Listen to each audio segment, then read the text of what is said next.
On peut dire qu'il s'en est passé des choses dans ce 5e épisode de la saison 4 de From, et la manière de sortir devient de plus en plus claire. Tu vas m'écouter très attentivement. Tu vas l'aimer, cette histoire, c'est garanti. Bagarre, duel, torture, vengeance, géant, monstre, poursuite, évasion, grand amour, miracle.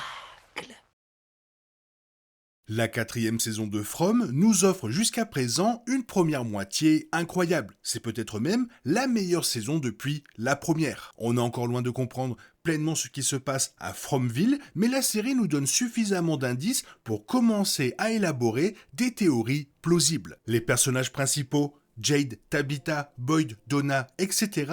communiquent remarquablement bien, se partagent ce qu'ils savent et collaborent pour trouver des solutions. C'est déjà un progrès considérable par rapport aux saisons précédentes. Ils écoutent aussi des personnages comme Ethan et Victor et prennent leur avis au sérieux.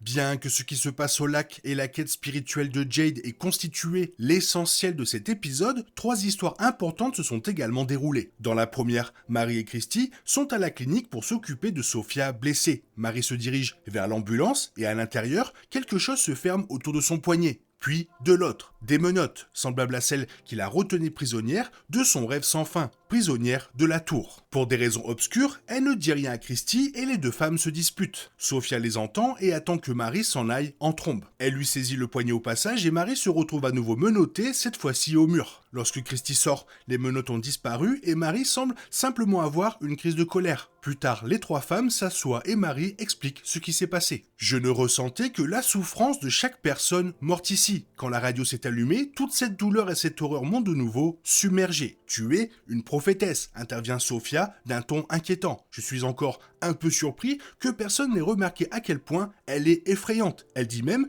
peut-être que Dieu t'a choisi pour entendre leur souffrance. Ces propos agacent Marie, à juste titre, qui se lève pour partir. Lorsque Christy lui dit que cet endroit perturbe l'esprit, Marie lui répond que c'est différent. Puis elle dit quelque chose de très important. Il y a quelque chose de vieux ici, quelque chose d'antique, et cela se nourrit de nos souffrances sans s'arrêter. Même après notre mort, nous restons piégés ici, et nous ne pouvons jamais partir. Je crois qu'elle vient de cerner leur situation avec une grande clarté. Cette chose ancestrale, l'homme en jeune, se nourrit de leur peur et de leur souffrance. C'est peut-être là son seul but. Il dévore aussi leur corps, mais c'est leur souffrance qui donne du goût à leur chair.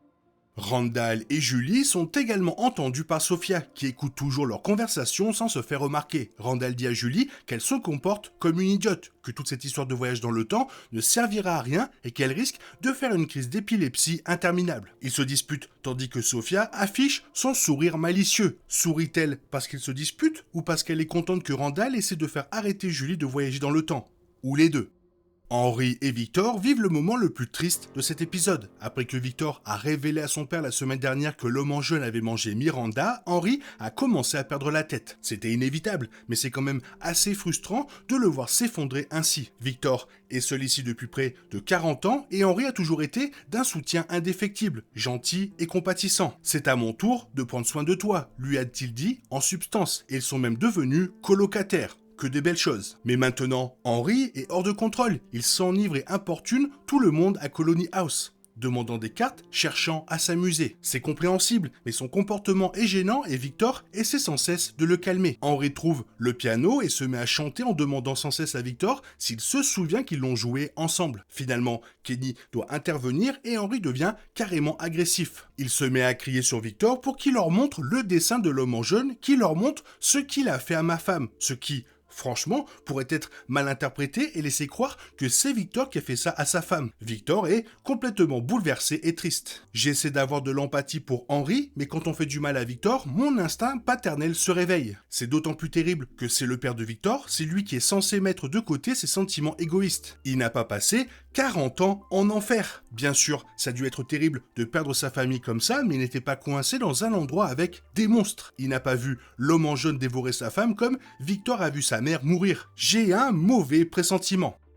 Lorsque Donna, Tabitha, Ellis, Ethan et 2 habitants, Patty et Roger, remontent les cadavres du lac, ils découvrent qu'il ne s'agit pas de corps, mais de poupées grandeur nature, ressemblant étrangement à des épouvantails. Donna pense qu'ils ont peut-être été placés dans le lac pour empêcher quelque chose d'en sortir, comme une sorte de protection contre un mal enfoui. Ils les chargent donc de pierres et les remettent à l'eau. Dommage que les souvenirs de Tabitha ne lui soient pas revenus plus tôt. Elle se souvient d'avoir joué petite fille avec des poupées similaires, bien plus petites, à celles qu'ils ont rejetées dans le lac. Un homme qui avait peur des poupées les a prises et les a jetées dans le lac. Et plus tard, après sa mort, elles sont devenues des monstres. À un moment donné, on peut supposer qu'ils ont été ligotés et coulés par d'anciens habitants du village, emprisonnés sous la surface paisible du lac. À présent libres, ils s'introduisent dans la cabane cette nuit-là et l'un d'eux tue Roger de façon terriblement horrible, tandis qu'un autre tente de tuer Donna et qu'un troisième s'en prend à Patty, lui enfonçant le visage dans les braises. Ellis la sauve en précipitant la créature dans le feu et en l'immolant. Tabitha s'empare d'un de ces étranges totems et le plante dans la poitrine du monstre épouvantail qui attaque Donna, le tuant, ou du moins le neutralisant, et les épouvantails battent en retraite. Je doute fort que le totem ait réellement tué le monstre. Si c'était si simple, les habitants précédents auraient pu les éliminer définitivement au lieu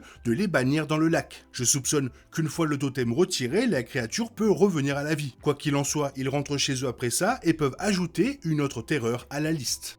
Ailleurs, Jade a enfin ce qu'il recherchait avec les champignons hallucinogènes et Boyd l'accompagne comme guide. Il s'enfonce dans les bois en quête de réponse. La première hallucination de Jade est celle d'araignée, ce qui me paraît étrange, compte tenu des toiles que Boyd et Sarah ont découvertes quelques saisons auparavant. Puis, il entend un violon et voit son double de 12 ans. Il revoit aussi l'homme à le transpercer par une pointe qu'il a croisée plus tôt et qui lui demande de boire le sang du crâne qu'il transporte. Ce n'est pas du vrai sang, lui rappelle Boyd. Ne fais pas ça, lui répond son double de 12 ans. Jade boit le sang et une fois terminé, l'intérieur du crâne est couvert d'araignées. Il vomit, mais l'effet semble se faire sentir. Il suit le garçon jusqu'à Colony House où il aperçoit Christopher, l'homme à l'œil transpercé, un autre sous une énorme pierre et un autre en uniforme de l'Union, tous en train de jouer du violon sur le porche. Il s'avère que ces vies, et bien d'autres, correspondent à des vies antérieures de Jade. Il comprend que ces versions de lui-même ont été assassinées par des humains et non par des monstres. On apprend alors que dans chaque version passée de cette histoire,